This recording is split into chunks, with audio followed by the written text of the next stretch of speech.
بعض لوگ یہ کرتے ہیں کہ ان کو پتہ نہیں چلتا اور بعد میں نیت کرنے کا موقع ہوتا ہے زوال سے پہلے، 12 بجے سے پہلے تو جب تک بھی نیت نہیں کرتے ٹائم پورا نکال دیتے ہیں، دن بھر بھوکا رہتے ہیں اور ان کا روزہ ہی نہیں ہوتا، مسئلہ نہیں معلوم ہونے کی وجہ سے روزہ چلا گیا۔ ایسے ہی بے شمار چیزیں ہیں، آپ دیکھیے کہ خواہ مخواہ کے ہماری عبادت خراب ہو جاتی ہے۔ تو ہر چیز سیکھنا یہ بے حد ضروری ہے، چاہے روزے کے مسائل ہوں، چاہے رمضان میں افطار کراتے ہیں بہت سے لوگ اس لیے کہ سن رکھا ہے افطار کی فضیلت، لیکن اس کا علم حاصل نہیں کیا تو کیا کرتے ہیں، روڈ بلاک کر کے اب افطار کرا رہے، جتنے خدمت کر رہے ہیں سب کی نماز چوپٹ، لوگوں کو آنے جانے والوں کو تکلیف، اور کیا کیا اس کے اندر خرابیاں ہیں۔ حالانکہ روزے دار کو افطار کرانے کا مطلب کسی کو اپنے گھر بلا کے روزہ کھلا دو یا کسی کے گھر افطار کا سامان پہنچا دو، اور بہتر شکل یہ ہے کہ رقم دے دو اور گزارش کر دو کہ ہماری طرف سے افطار کر لو۔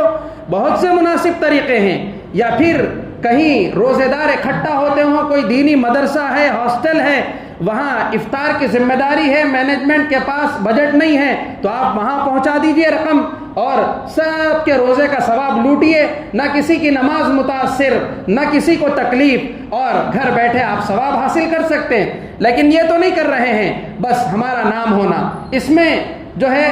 نیکی برباد ہو رہی ہے۔ ایسے ہی رمضان کا موقع ہے، زکوٰۃ دیتے ہیں، مسئلہ نہیں معلوم رہتا، دینا معلوم ہے بس، تو کیا کر رہے ہیں، جو گھر پہ مانگنے آیا ان کو نکال رہے ہیں، دیتے جا رہے ہیں۔ پوری بستی میں مشہور ہے، سیٹانی ماں جو ہے بہت دل والے ہیں، کس کو بھی ہاتھ خالی نہیں بھیجتے، زکوٰۃ دے رہی، جا کے دیکھو ان کے بینک بیلنس، یہ جو پیشہ ور فقیر ہوتے ہیں آپ سے زیادہ مالدار ہوتے ہیں، ان کی پلاٹ ہے، جائیداد ہے، کاروبار ہے،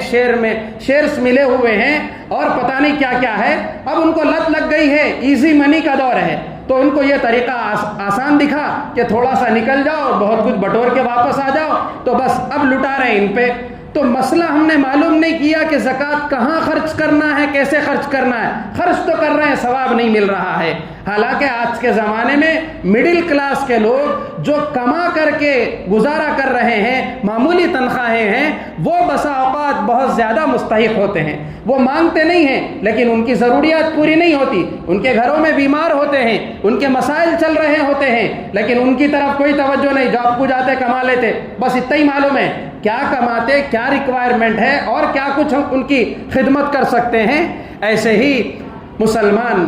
دینی اداروں کو اپنے ذہن میں رکھنا چاہیے کہ وہ صرف مسلمانوں کے دینی جذبے سے چلتے ہیں، ان کے تعاون سے چلتے ہیں، حکومت کا اور مالداروں کا اس کو سپورٹ نہیں ہوتا ہے، مسلمانوں کی ذمہ داری ہوتی۔ اگر مسائل معلوم کریں گے تو یہی چیز صحیح جگہ پہ ادا ہوگی، اور مسائل نہیں معلوم کریں گے تو پھر ایسی صورت میں غلط راستے پر ہم پڑ جائیں گے۔ اس لیے رمضان کے احکام معلوم کرنا، اس کے لیے کوشش کرنا کہ جو حکم پر عمل کرنا ہے اس کا مختصر سا کتابچہ پڑھنا، گھر میں تعلیم ہونا، رمضان کے فضائل، احکام اور مسائل معلوم ہونا چاہیے، اور علماء کے پاس جائیں تو اسی نیت سے جائیں کہ ان سے علم کا رشتہ قائم اور باقی رہے۔